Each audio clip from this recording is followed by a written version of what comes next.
Okay, this is video 29.3. We'll be looking at the magnetic force on a wire.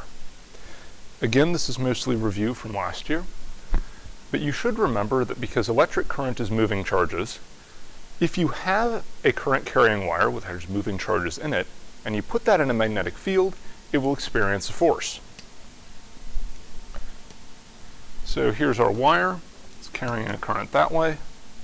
Let's say that the length of the wire that we're interested in is L, and the magnetic field points in that direction.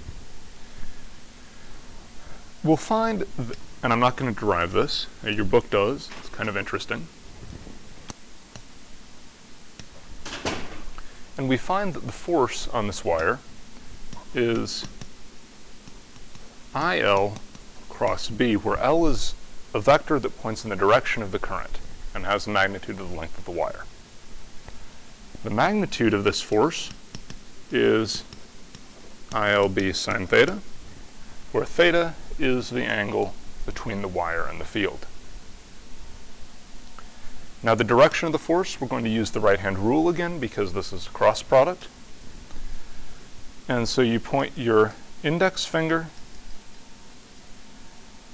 along the direction of the current, your other three fingers in the direction of the field, and once again the thumb shows the direction of the force on the wire. So in this case, the force would point out of the board, so the wire would tend to be pulled sideways, and that's always what we see. The direction is always perpendicular to the field and always perpendicular to the wire. Also notice that if the field is in the same direction as the current, the force is zero. Now this example, which is problem 33 from your textbook, we've got a power line, carries a current of 5,000 amperes from south to north. And I'm going to draw it like we're looking at it from the side.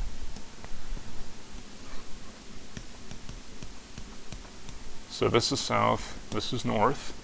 That means this is up, down, east is out of the page, and west is into the page.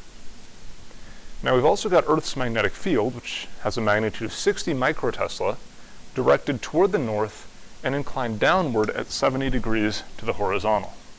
So the magnetic field points like that. That angle is 70 degrees.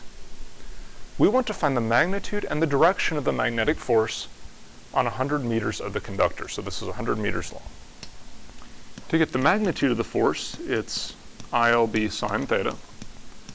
So 5,000 amperes times 100 meters times 6 times 10 to the minus 5 Tesla times the sine of 70 degrees, and that works out to be 28 newtons, which is not a whole lot, but not negligible either.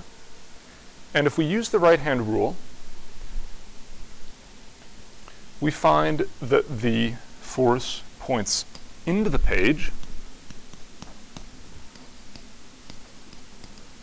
which, if you recall, is west. So there's our magnitude and direction. Being able to visualize in 3 dimensions really, really helps here. Now moving on, let's see what happens when you have a current loop in a magnetic field. This is not something we did last year. So let's say that we have a loop of wire carries a current, and it's in a magnetic field that points like that. And we'll say that the direction between this loop and the magnetic field is theta. Now if we draw a top view of that, we have our current carrying wire, and we have our magnetic field. And the current here points into the page. The current here points out of the page. And let's see what happens with the forces. Now first off, going back to our original diagram, the force on the top of the loop points downward. Force on the bottom of the loop points upward. I'm using the right-hand rule here. And so those two forces cancel out. We can ignore them. But the forces on the other two parts of the loop are important. And if we apply the right-hand rule, we find that the force on that side points downward. The force on this side points upwards. And you might say, well, those forces cancel out as well. And they do. There's no net force on the loop, but there is a net torque. And this loop is going to tend to rotate.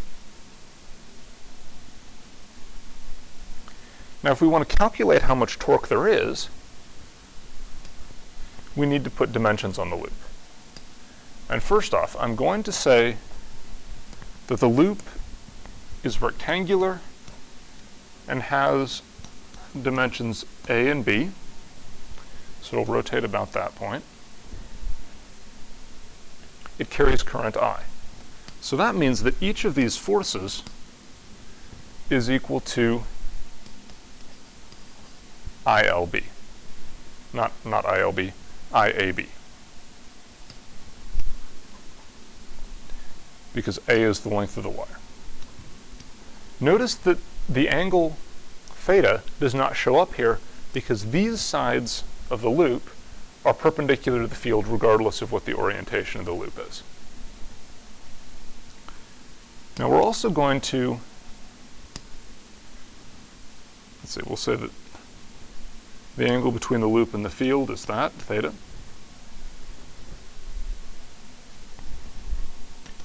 And this angle here is theta plus 90 degrees.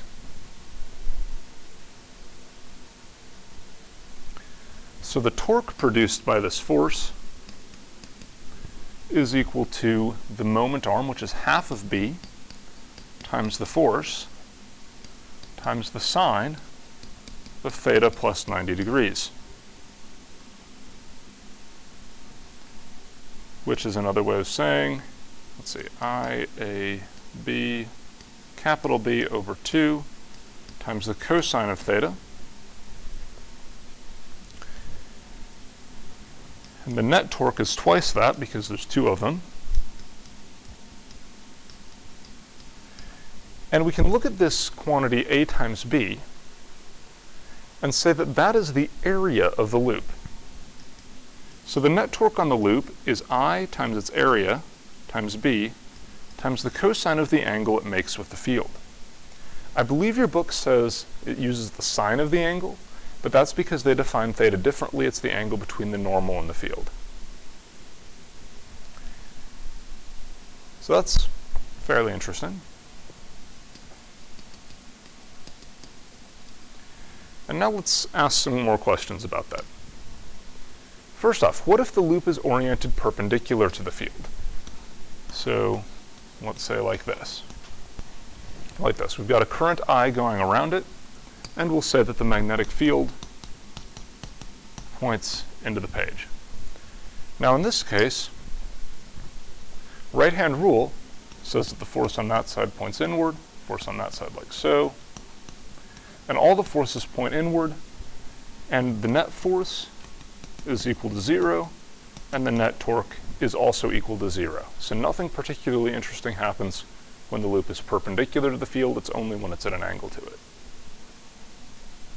If there are multiple turns in the loop, that really just means like there's several loops, and so the net torque is NIAB cosine theta, where n is the number of turns.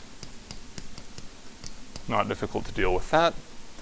And if the loop isn't rectangular, it turns out we don't need to change the equation at all. You just use a different way of calculating the area of the loop. And if you think about it, you can treat a non-rectangular loop as a collection of rectangular loops. Some of them are just very, very tiny, and there's an infinite number of them. But if you add them all up, it ends up being the same. Tomorrow, I'm going to check problem 40, not questions, but problem 40. And at this point, you should be able to do all the chapter 29 problems.